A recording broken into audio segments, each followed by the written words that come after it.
Hello and welcome to the channel. My name is Dr. Nana Gyesie, transformational coach here at Inner Mileage, where we help folks transform, heal their lives so they can live happiness right here, right now. Welcome to this comprehensive exploration of narcissistic abuse through the lens of Sun Tzu's The Art of War. Today, we'll dive into the timeless wisdom of Sun Tzu and uncover how the principles written about in the classic book, The Art of War, can empower empaths to not only survive but thrive in the face of narcissistic abuse. So let's begin. So it's important to understand the battlefield. Sun Tzu, great strategic writer from ancient China, years ago, told us that know your enemy and know yourself, and you can fight 100 battles without disaster. So this is really the first step in our journey. Let's start by understanding the narcissist's arsenal, which are charm, manipulation, gaslighting, and triangulation. These tactics are designed to disarm and control. So narcissists exploit the very qualities that make empaths special, which is their deep empathy and intuition. But awareness is your first weapon. Now let's look at your strengths as an empath: emotional intelligence, intuition, resilience, and your natural desire for harmony. These are the superpowers of an empath. Remember, emotional entanglement is the narcissist's terrain, and your key to victory is to understand the dynamics without personalizing their attacks. So some things you can do include journaling daily. This will help you map out the patterns of manipulation and see the strategies clearly, but also meditation. But before we do that, let's go into the notion of strategic detachment.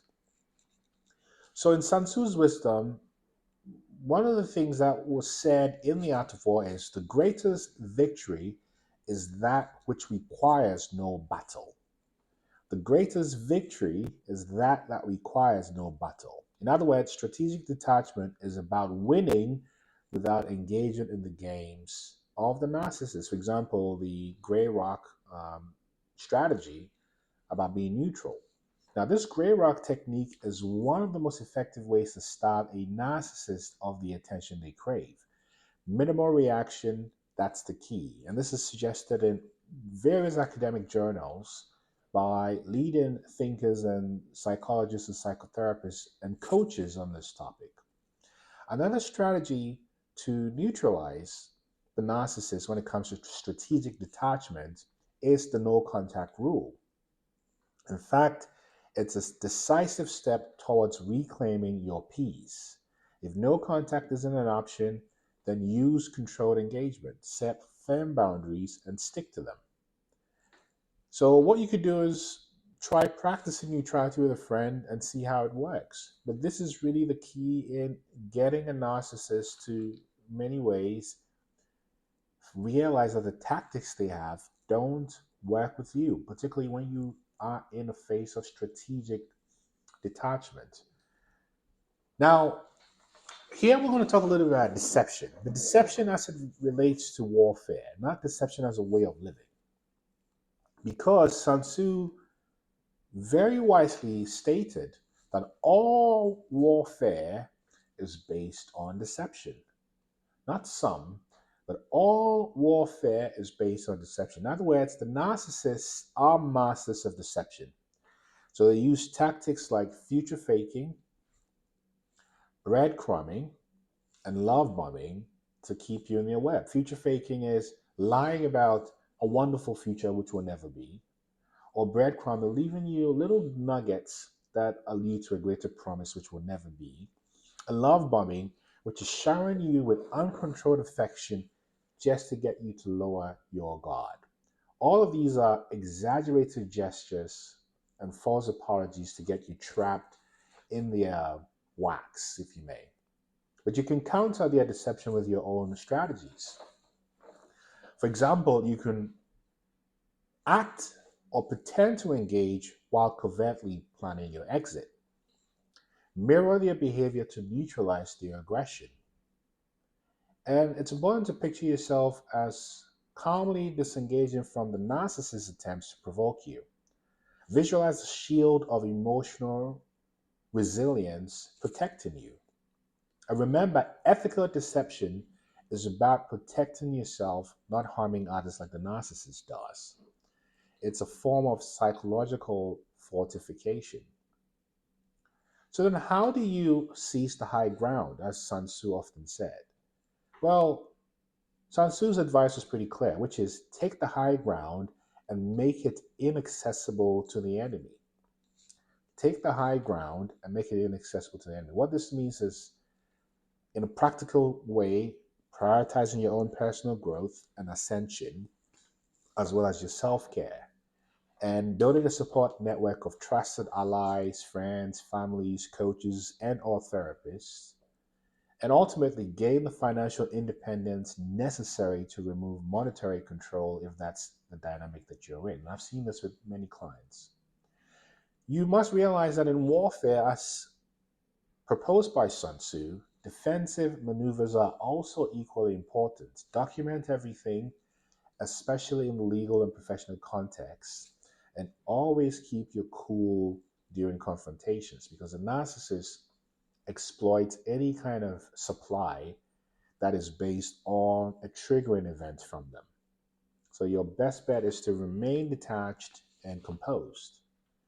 Now, as Sun Tzu said, when it comes to exploiting weaknesses, appear at points which the enemy must hasten to defend. March swiftly to places where you're not expected. What does this mean? It means narcissists have vulnerabilities, and their need for control and fear is really at the apex of their vulnerabilities. They fear being controlled or not having control, and they fear being exposed.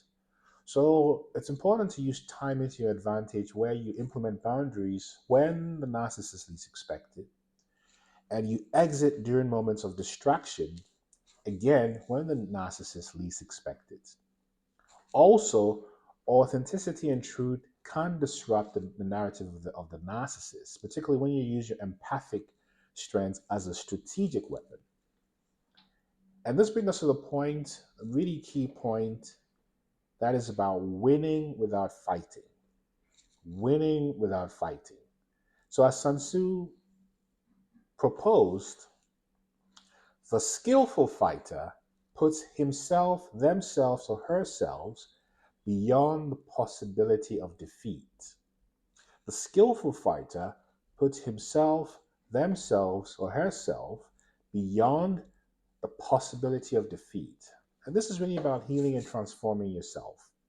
So you realize that all the pain that you have experienced, are experiencing, or are yet to experience as part of this flow, is necessary for your healing and transformation.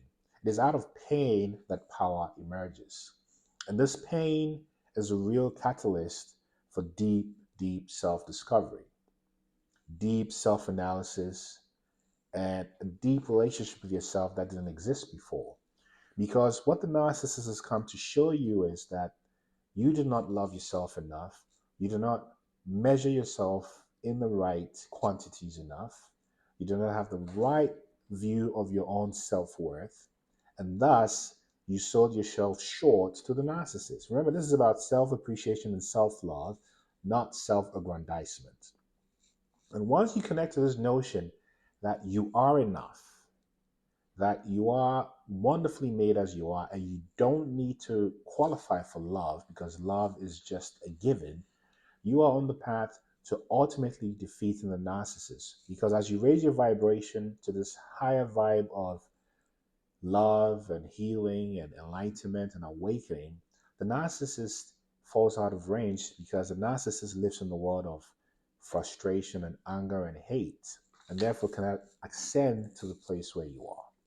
If this sounds like you and I can be of help, type transform in the comments or send me a message at nana@innermanage.com or book a free session on my website, innermanage.com. And remember, there's absolutely no one like you, which is why the narcissist, whether it was your family member or members or your caregiver or parents or your lover, targeted you in the way they did because they needed your first class supply. Keep descending. Remember, there's no one like you. Keep loving and keep healing. Peace.